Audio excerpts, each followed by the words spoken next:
Good evening, sir. My name is Dr. Narayan Swami, Assistant Professor of Law, Vidyodaya College, Tumkur. I would like to participate, present the paper, and I need to publication the paper also in the international seminar, which is to be conducted by the Government Women's College, Mandya. In this aspect, I thank to the principal and IQAC director or coordinator of the college for having this opportunity here to me. My research paper title on legal framework to protect the rights of migrant workers, a study with reference to India. This is my the paper title. I selected this topic for the purpose of how the migrant workers' rights have been protected. Because of, we know very well, recent COVID-19 situation, migrant workers who had been suffered a lot. There was no security. They faced food problem, housing problem, transport problem, everything.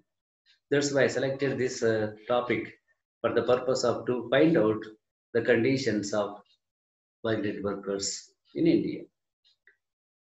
Generally, migrant workers are marginalized people, vulnerable group people who are unable to protect their rights without legal support. That's why what type of international and national legal system is there to protect the rights of migrant workers. Universally, right to movement, right to settlement, right to work, right to life, these are recognized as universal fundamental rights, wherein migrant workers who are also entitled to engage all these universal human rights. So in this connection, let us try to understand what is the meaning of the migrant worker. The International Convention on the Protection of the Rights of All Migrant Workers and Members of Their Families 1990, it refers the term migrant worker as a person who is to be engaged or is engaged or has been engaged in a remunerated activity in a state of which he or she is not a national, he is known or she is known as a migrant worker. On the other hand, the Interstate Migrant Workmen Regulation of Employment and Conditions of Service Act 1979 refers interstate migrant workman means any person who is recruited by or through a contractor in one state under an agreement or other arrangement for employment in an establishment in another state, whether with or without the knowledge of the principal employer in relation to such employment, who is known as migrant worker. That's why there is no uniform definition relating to the migrant worker. There are several causes of there why people who have been migrating from one place to another place. Among these causes, the first and foremost one is unemployment, then poverty, illiteracy, low wages, and low land holding size, age factor, the sex reason, education criteria, and family size and composition, etc. are the major causes for the migration here, wherein people who have been migrating from one place to another place. Then relating to mode of migration, there are several modes are there. The mode of migration, it may be temporary, it may be permanent, or a seasonal migration also. When people who have been migrated from one place to another place, they may permanently reside where who have migrated from one to another, or they may live temporarily, or they may live in seasonally also. So in that aspect, what type of international legal framework is there and national legal framework is there to protect the rights of migrant workers? First of all, let us see international legal framework to protect the rights of migrant workers. After the completion of First World War, with the impact of, and before that also the industrialization, when it was started where in England, ultimately it was widely spread to the universal society and particularly India, wherein people who had more here migrated from one place to another place. to get employment opportunities in factories and industries. That's why after the completion of First World War, at very first, where at internationally, ILO it was established in 1990. Then ILO it was adopted several conventions in the direction to protect the rights of migrant workers. Among these, Migration for Employment Convention 1949, Migrant Workers Convention 1975, Abolition of Forced Labor Convention 1957, Worst Forms of Child Labor Convention, Freedom of Association, Protection of the Right to Organize Convention, Social Security Convention, Protection of Migrant Workers, Underdeveloped Countries Recommendations, Equality of Treatment Convention, and Domestic Workers Convention. These are the major conventions which were adopted by ILO in the direction to protect the rights of migrant workers. In addition to the ILO, after the establishment of the UNO adopted several declarations, covenants, and conventions in the direction to protect, to promote the human rights of all universally. So that all these human rights provisions, such as civil and political rights, economic, social, cultural rights, which were enshrined in the international human rights declarations and conventions or covenants, which are equally applicable to migrant workers also. Now let us see what type of international declarations, covenants, and conventions adopted by the UNO. At very first and foremost, the Universal Declaration of Human Rights 1948, adopted by the UNO, and which came into force.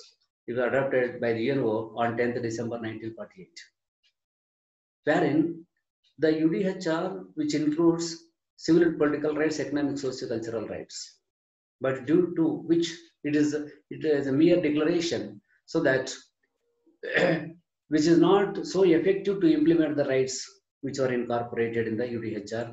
Then the UNO it was adopted, and International Covenant on Civil and Political Rights 1966, which here consists civil and political rights, and then International Covenant on Economic, Socio, Cultural Rights 1966, which provides economic, socio, and cultural rights to all, including migrant workers also. So these kinds of general human rights which are equally applicable to migrant workers. At the same time, a separate international convention it was adopted by the UNO to protect the rights of migrant workers in the name of International Convention on the Protection of the Rights of All Migrant Workers and Members of the Families 1990.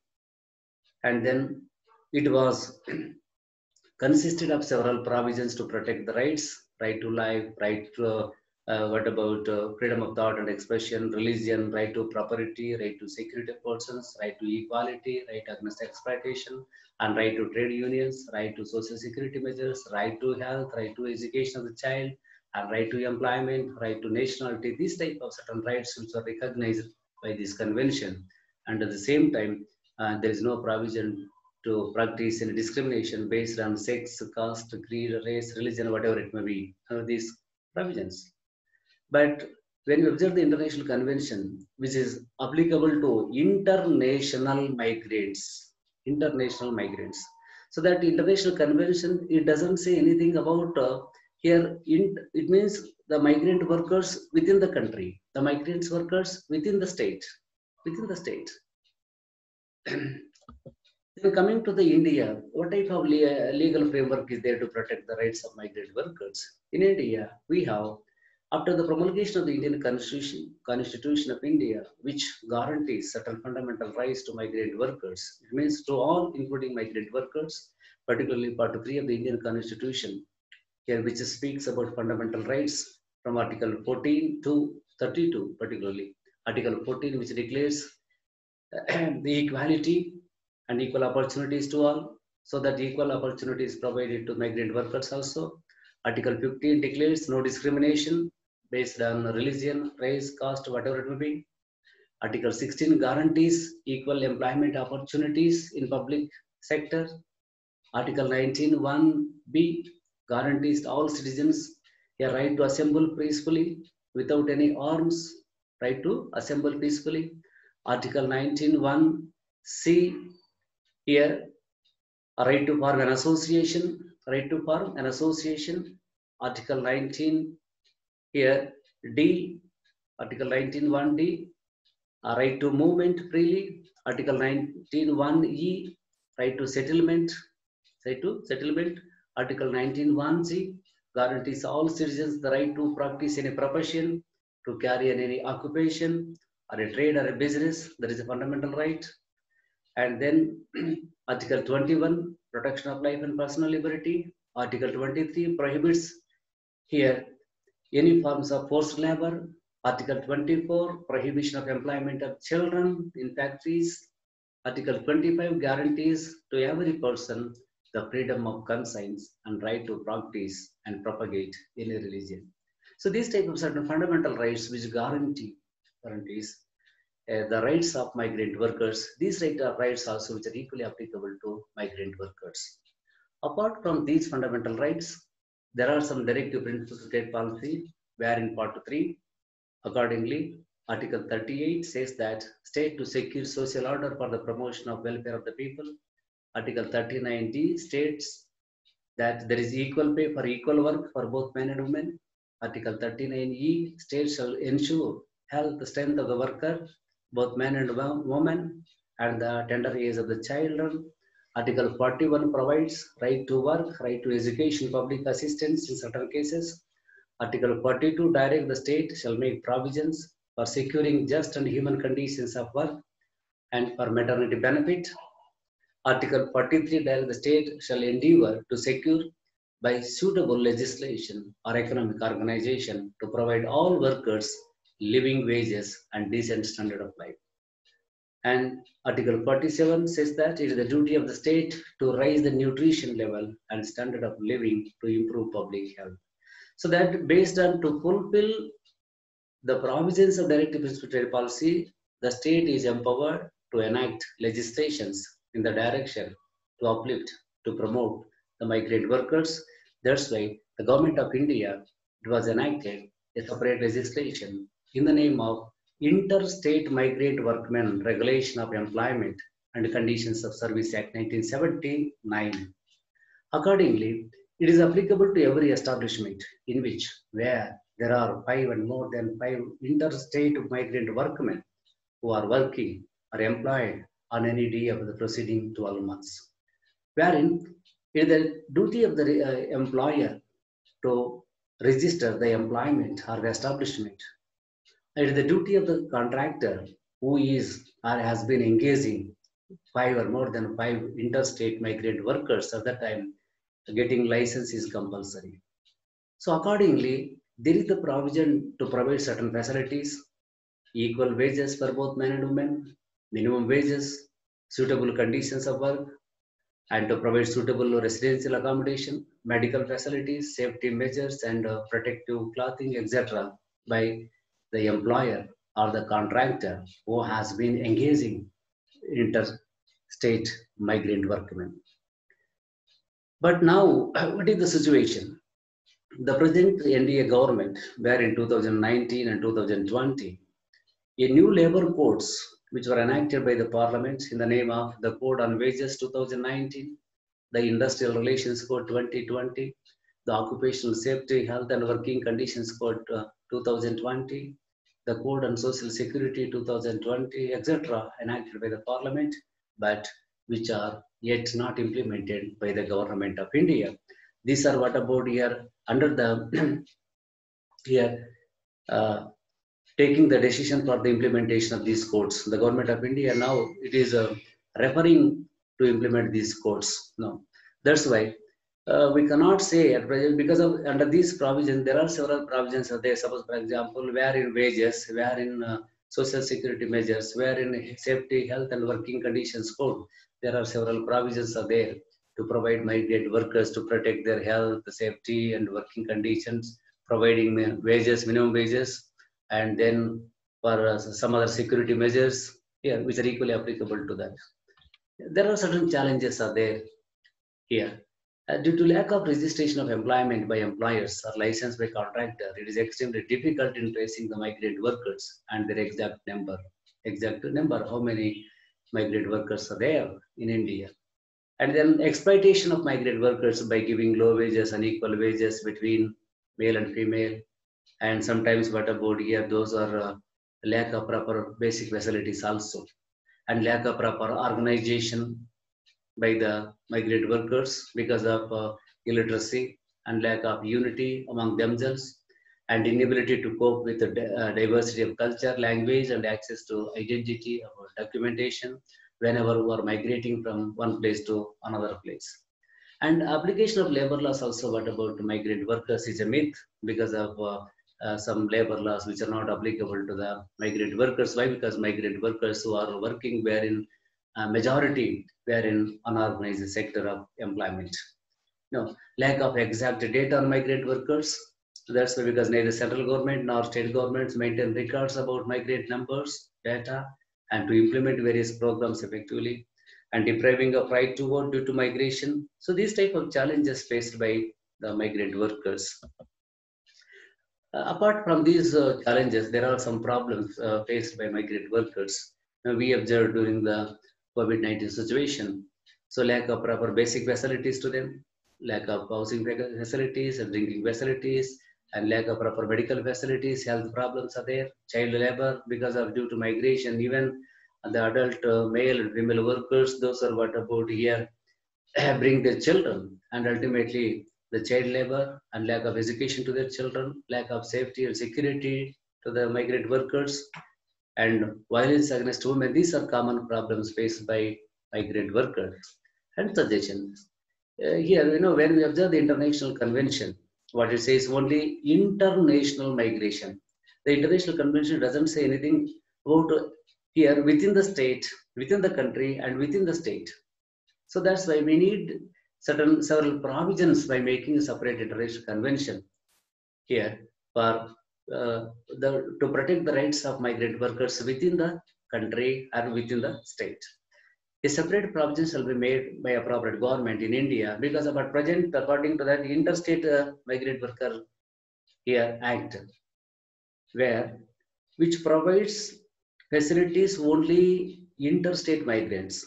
It doesn't say anything about within the state regarding to migrant workers. That's why we need to focus upon them also. Appropriate governments shall make provisions for the compulsory registration of employment by employers or compulsory license. Now, many employers, those they do not register properly, and many contractors, they are not what about getting a license, they are engaging migrant workers.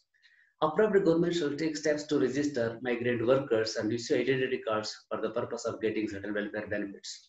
Appropriate steps shall be taken to apply all labor laws to migrant workers in case of minimum wages, payment of wages, permanent compensation, social security schemes such as provident fund, gratuity, or pension, or insurance scheme. This kind of schemes are equally applicable to the migrant workers. And suitable nationwide medical and healthcare facilities shall be provided through insurance schemes without the restriction of locality, because the migrant workers, those are migrating from one place to another place. So whenever there is such type of provision, they can easily access to get medical facilities. And appropriate steps shall be taken to provide nationwide availability of ration facilities to get food commodities at employment places to access food facilities.